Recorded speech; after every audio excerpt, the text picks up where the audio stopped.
On Saturday, Brad Shaw, the player rep, and 3 other senior senators were in Toronto to get an update from Bob Goodenow.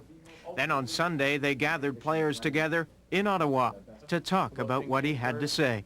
The fundamental differences in their salary tax proposal and our proposal are so big that it's a huge gap to bridge, and I think it'll take either a long time or a heck of a lot of effort in a short time to get it done.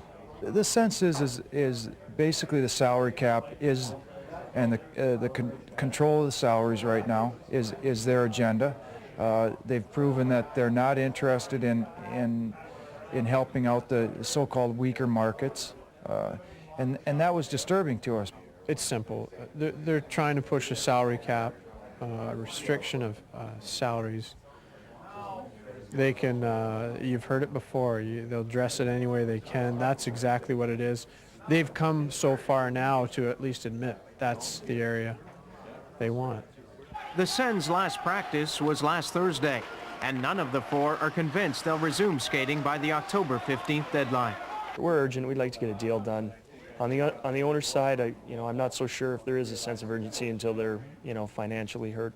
Once, the teams and players alike both start losing money, I think there'll be a little more urgency in what is said and in the sincerity of the negotiations. The players are adamant this is a lockout and cite the recall of Dmitry Filimonov as evidence of that.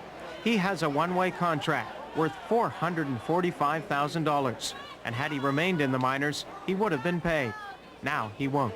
I think it's a good money-saving move on their part, but from our point of view, it's it is disappointing to see them play around with guys' careers like that. Now, one of the ironies of this entire situation has to do with Shaw himself. Not only is he the team's player rep, he's also the team captain, yet he may not even have a spot on this team.